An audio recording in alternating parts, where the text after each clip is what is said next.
In one of his first acts in office, Paraguayan President Fernando Lugo has appointed an Indian woman to be Minister of Indigenous Affairs. Margarita Mwangi is a 46-year-old Aceh tribal chief who was captured in the jungle as a girl and sold into forced labor several times with the families of large landowners.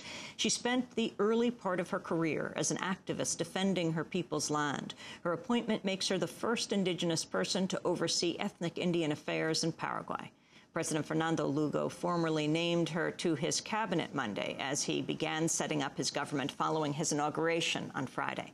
A former priest known as the Bishop of the Poor, Lugo is the first Paraguayan president since 1946 not to be from the conservative Colorado Party. He's pledged to give land to the landless and fight corruption. He's also the first bishop ever to become president of a country.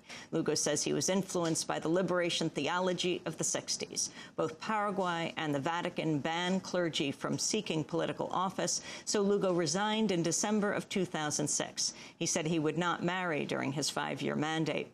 His sister will therefore act as the country's first lady.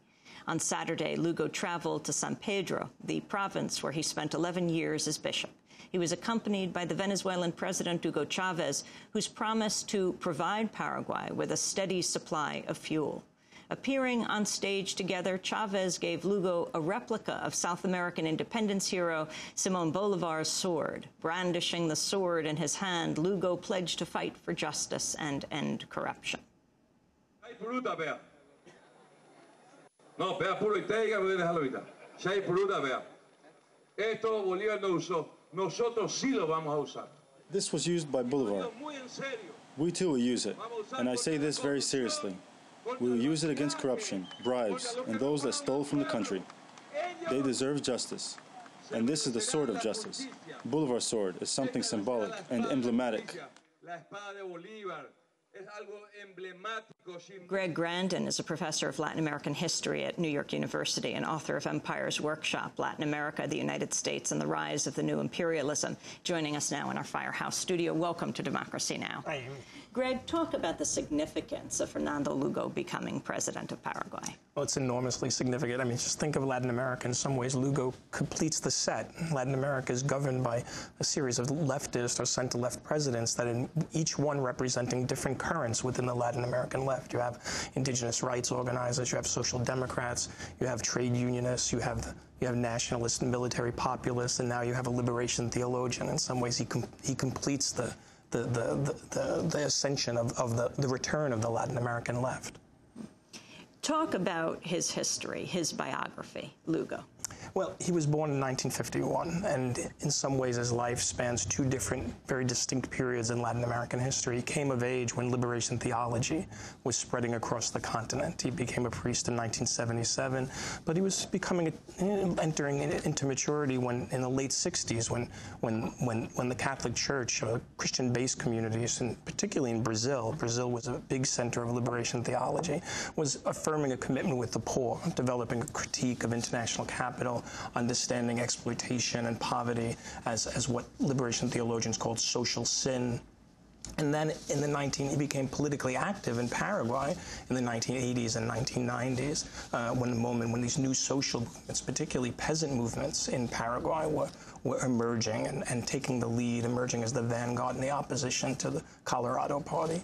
Talk about the Colorado Party. How did it start? Well, the Colorado Party is one of the historic Paraguayan parties.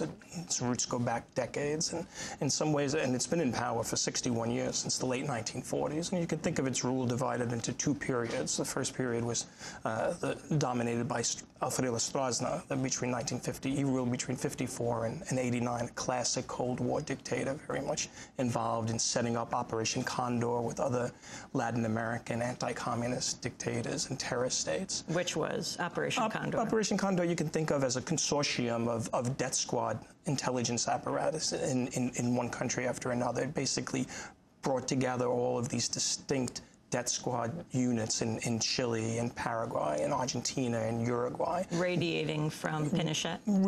Pinochet and radiating through Chile. It started in 1975, and they began to coordinate their work in order to confront what they imagined to be an international opposition, not just terrorize the Democrats and reformists and nationalists within countries and opposition leaders within countries and activists, but also anywhere. Operation Condor famously conducted operations in Europe, in the United States, and elsewhere. It was really a transnational terror operation. In some ways, it was also facilitated through the CIA and through the United States military, providing information through bases in Panama and elsewhere. And then the second period of Colorado rule was a very fitful and corrupt democratization process after 1989, that corresponded to the end of the Cold War up until the election in April of Lugo. It was marked by violence and corruption and an ongoing political turmoil. And again, the emergence of these new social movements, which became the most vital opposition movement to the Colorado Party rule. So he runs for president. He's bishop. Right. And what did that mean? And what does it mean to, well, he has to resign as bishop. Yes, he resigned as bishop, and he tried to resign from the Catholic Church. And for a while, the Catholic Church rejected his resignation as a priest, and then they worked out some kind of accord in which he could run. And for a while, opponents in Paraguay were trying to rule his candidacy as unconstitutional because he remained a Catholic priest.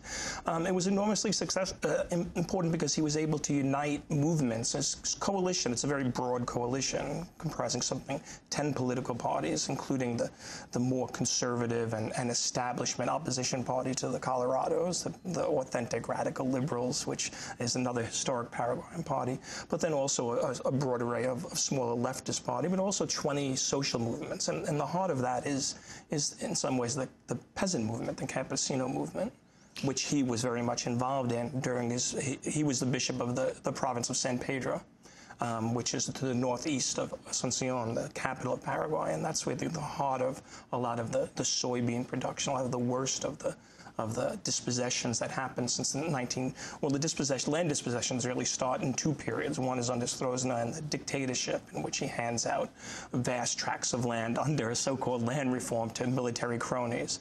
And then with the rise of soybeans and agro-industry, it really fuses with corporate agro-industry and continues into the 1980s and 1990s, an enormous dispossession of something like 400,000 landless peasants in Paraguay. And what was the platform that Lugo ran on?